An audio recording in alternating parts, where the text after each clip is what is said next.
जय श्री कृष्णा। आप सबका वैदिक प्रेडिक्ट में स्वागत है। आज का विषय है नक्षत्र की सीरीज में जो हम हर एक नक्षत्र को उसका जो विवरण देख रहे हैं। तो आज नंबर है 26वें नक्षत्र का, वो है उत्तर भाद्रपद नक्षत्र। उत्तर भाद्रपद नक्षत्र के स्वामी हैं शनिदेव।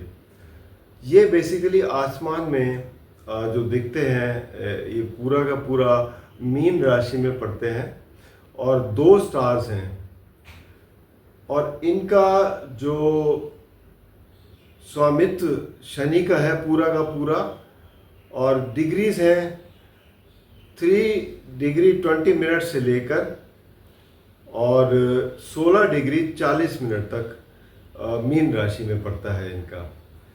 और इनकी जो बेसिकली अगर डिस्क्राइब करें तो इसको ये भी कह सकते हैं कि जैसे पूर्व भाद्रपद जो है वो था, फर्स्ट पार्ट था, ये पेयर में है। जैसे सेकंड पार्ट है उत्तर भाद्रपद, तो वो था front legs of the cot, और ये है हाइंड पार्ट्स और या पीछे वाले जो पार्ट होता है कॉट का, यानी चारपाई का कह लो, पीछे वाला पार्ट।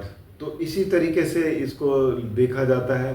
वैसे देखा जाए दोनों नक्षत्र का पर्पस भी यही है जो हम ये देखते हैं कि जब इंसान ये हमारा, क्योंकि सोने का भी वो है, घर होता है 12वां घर जो है काल पुरुष कुंडली का, मीन राशि जो है सोने का भी होता है। जो हम निद्रा में जाते हैं तो गहरी निद्रा में जाते हैं, मतलब हम अनकॉन्शियस होते हैं।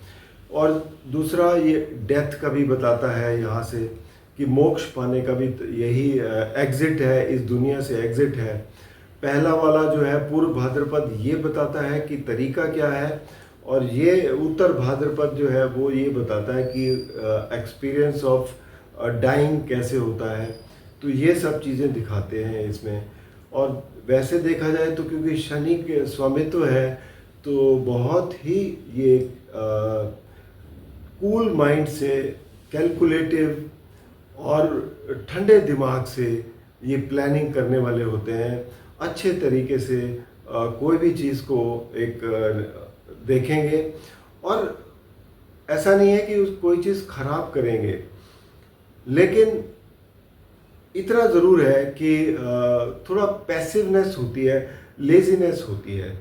अब इसके अंदर अगर देखा जाए, अगर शनिदेव खुद बैठ जाएं तो थोड़ा और लेजीनेस बढ़ जाएगी, लेकिन अगर इसके अंदर सूर्य या मंगल या गुरु बैठ जाएं तो सूर्य मंगल से एक्टिवनेस थोड़ा ज़्यादा हो जाती है। तो ये फ़र्क आता है। और बेसिकली देखा जाए तो शरीर के पार्ट्स अगर इसके देखें तो लेग्स, ये जो थाइज है, थाइज से लेके नीचे तक पाँव का है, एक राइट साइड के लिए होता है, एक लेफ्ट साइड के लिए होता है।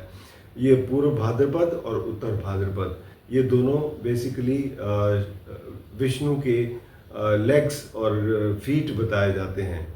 तो इस वजह से हम इसको इन्हीं तरीके से देखते हैं। इसके मीनिंग जो है वो बहुत ही गहरे हैं। ये एक किस्म से ऐसा भी कह सकते हो, इनके जो क्या देव जो हैं वो अही हैं। अही मतलब सर्प को ही कहते हैं। एक जो सी के अंदर, ओशन के अंदर जो एक लंबे एक किस्म से सर्प की तरह जो पड़े हुए हैं और बहुत ही शांत हैं और बहुत ही कैलकुलेटिव हैं। तो ये सब चीज़ें बताते हैं। और लेकिन इतना ज़रूर है कि अगर कोई बहुत ज़्यादा एफ्लिक्शन नहीं हो तो बहुत ही अच्छे और बेनिफिट रिज़ल्ट मिलते हैं इस नक्षत्र के। और इसके अलावा डेटी जैसे मैंने बताया आही हैं, बुधायना जिसे बोलते हैं। और इसके लिए क्योंकि शिवा के अंडर आते हैं तो शिव की आराधना करना ही सबसे अच्छा रहता है, या माँ दुर्गा की आराधना करें, उससे ही ये जो है इस नक्षत्र के जो अगर कोई भी नेगेटिव पॉइंट्स होते हैं वो ठीक होते हैं, शांत होते हैं। तो ये सब देखने वाली बात है। अब नेचर जो है वो इनका ये है कि they are very exact nature बहुत ही एक बैलेंस्ड नक्षत्र है।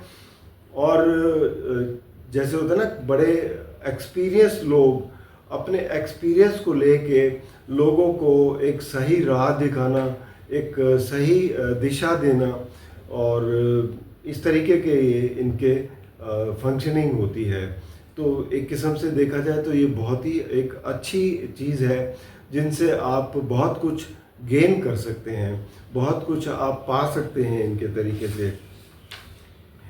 नेक्स्ट आता है दे आर, क्योंकि अगर प्रोफेशन देखा जाए तो इनके प्रोफेशन जो है वो ज़्यादातर ये प्रीस्ट हो सकते हैं, मॉन्क्स हो सकते हैं, और काउंसलर्स बहुत अच्छे होते हैं, क्योंकि सलाहकार, क्योंकि एक्सपीरियंस्ड इनका माना जाता है, बहुत एक्सपीरियंस लोग होते हैं।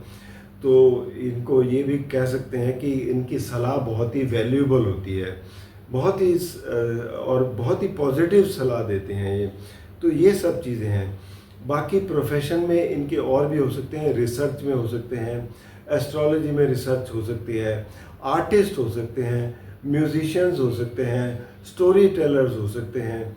तो ये सब चीज़ें इनके साथ जुड़ती हैं। म्यूज़ियम में काम करने वाले लाइब्रेरियंस हो सकते हैं, और जहाँ पर जैसे बुक्स वगैरह स्टोर्स हैं और वहाँ से कुछ ऐसा ख़जाना जहाँ पर पड़ा होता है, ट्रेजर्स होते हैं, उसके लिए ये पाए जा सकते हैं, वहाँ पर ये काम कर सकते हैं। तो ये सब प्रोफेशन इनके साथ जुड़े हुए हैं।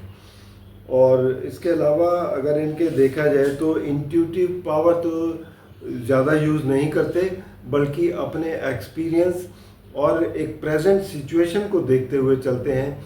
इस वजह से इन्हें एक बैलेंस्ड नक्षत्र भी कहा जाता है।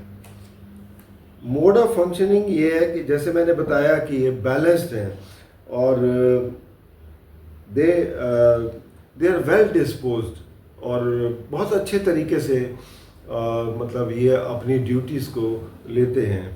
कास्ट इनकी एक किस्म से क्षत्रिय ही है, और जेंडर मेल जेंडर है। बॉडी पार्ट्स जैसे मैंने बताया, थाइस से लेके नीचे एंकल और फीट तक, एक लेफ़्ट को रिप्रेजेंट करता है, एक राइट को रिप्रेजेंट करता है। डायरेक्शन इनकी वेस्ट एंड नॉर्थ है। पदास, अब पदास देखें, क्योंकि 4 पदा हैं, तो पहला पद जो है वो 3 डिग्री 20 मिनट से 6 डिग्री 40 मिनट्स तक है।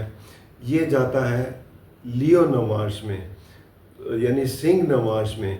तो यहाँ पर जब सूर्य की एनर्जी मिलती है तो यहाँ बहुत ही एक्टिव हो जाते हैं, और बड़े अच्छे तरीके से ये एक्टिवली किसी भी चीज़ में इन्वॉल्व हो जाते हैं, क्योंकि नॉलेज और विजडम इनके पास वैसे ही बहुत होती है, तो सहजता से काम करते हैं।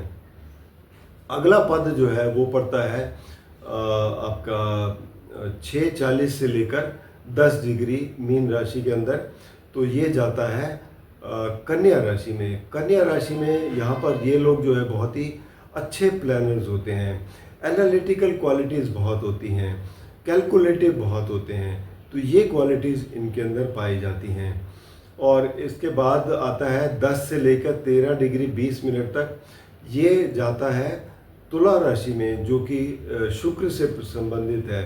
तो यहाँ पर ये बेसिकली रिलेशनशिप को बैलेंस करने में लगते हैं, लेकिन थोड़ा पैसिव ज़्यादा हो जाते हैं। तो पैसिव होने की वजह से इनके बेसिकली डिसीजन मेकिंग में थोड़ा फ़र्क पड़ता है। तो ये सब चीज़ें देखने वाली होती हैं।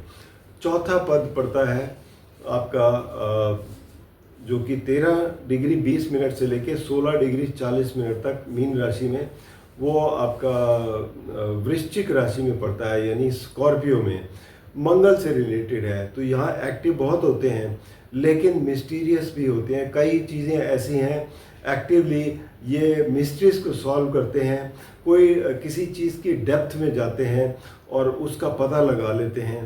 तो ये इनके अंदर काफ़ी अच्छी क्वालिटीज़ होती हैं। तो ये इनके 4 पद हैं।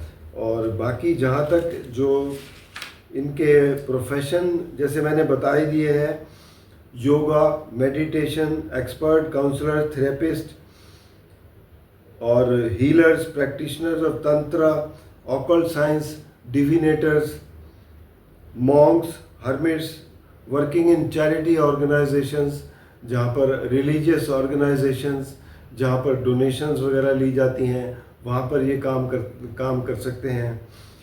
प्लेसेस जैसे है, ये लाइब्रेरियंस हो सकते हैं, temples, museum, book stores, ancient ruins, historical places, ये सब जगह इनके लिए बेसिकली बहुत अच्छी गिनी जाती है।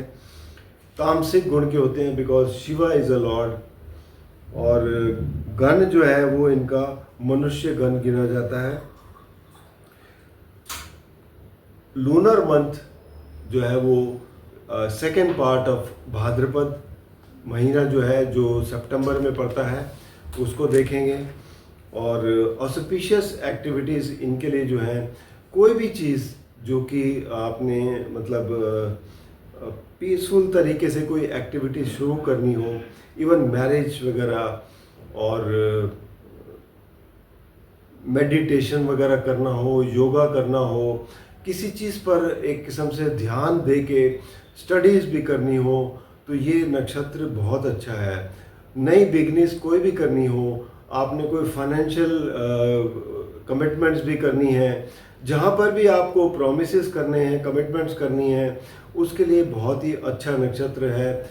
कोई भी चीज़ नई शुरू करनी है, जैसे मकान बनाना शुरू करना है, कोई कंस्ट्रक्शन शुरू करनी है, उसके लिए बहुत अच्छा नक्षत्र है। तो ऐसी एक्टिविटीज़ सभी आप इसके अंडर ले सकते हैं। इन ऑस्पिशियस एक्टिविटीज़ में आएगा ट्रैवलिंग, ट्रैवलिंग अच्छा नहीं है।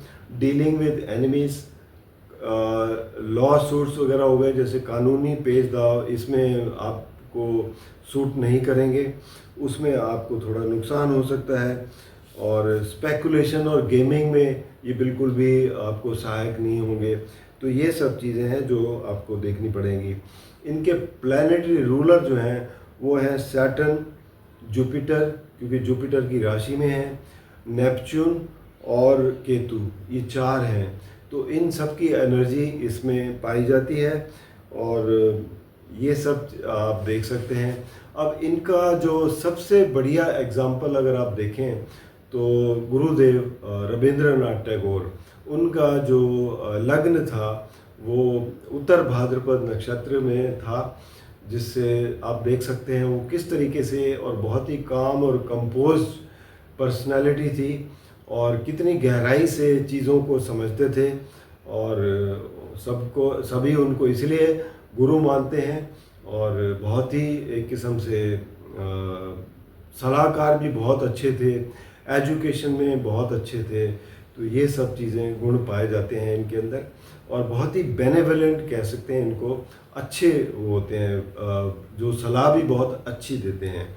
तो ये सब क्वालिटीज़ हैं जो उत्तर भाद्रपद नक्षत्र की हैं। अगर कोई भी इसमें पैदा होता है तो वो एक अच्छे गुण लेके पैदा होता है। साथ ही में अगर किसी का मून साइन उत्तर भाद्रपद नक्षत्र में है तो उसका ये कहते हैं कि उसके लिए उसके बच्चे बहुत होते हैं, ग्रैंड चिल्ड्रन होते हैं, परिवार बहुत बड़ा होता है। तो ये सब चीज़ें आपको देखने को मिलेंगी। उम्मीद करता हूँ आपको इससे काफ़ी अच्छी नॉलेज मिली होगी और आपके काफ़ी काम आएगी। बाकी अगर कोई प्रश्न पूछना हो तो आप नीचे दिए गए नंबर पर संपर्क कर सकते हैं, और या फिर vaidicpredict@gmail.com पर अपने प्रश्न लिख सकते हैं। अगर आपको पर्सनल कंसल्टेशन लेनी है कुंडली की, तो नीचे दिए गए नंबर पर व्हाट्सएप पर अपनी जन्म के विवरण देकर कुंडली का विश्लेषण करवा सकते हैं। धन्यवाद।